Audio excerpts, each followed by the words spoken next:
কীভাবে চলবে সেটা আজকে আমরা দেখাই দিব। আপনার ইউটিউব চলে না কি কারণে সেটাও জানাই দিব।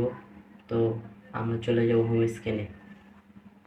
স্ক্রিনে আসার পর আপনারা ইউটিউবে যাবেন। যাদের ইউটিউবে আসে না তারা একটা কাম করবেন, তো ইউটিউবটাকে ডিলিট করে দিবেন।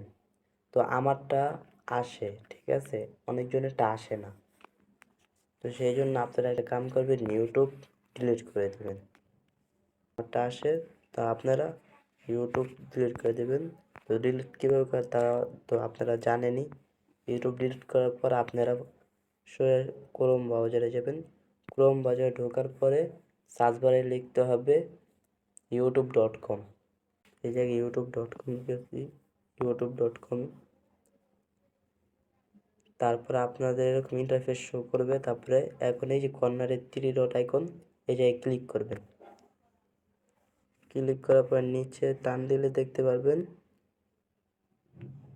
Add to home screen. তো আপনার এই অ্যাড টু হোম স্ক্রিনে ক্লিক করলে আপনার হোম স্ক্রিনে ইউটিউবটা নেমে যাবে। তো ওই জায়গাতে আপনি ব্যবহার করতে পারবেন। এই ছিল আজকের ভিডিও। আসসালামু আলাইকুম।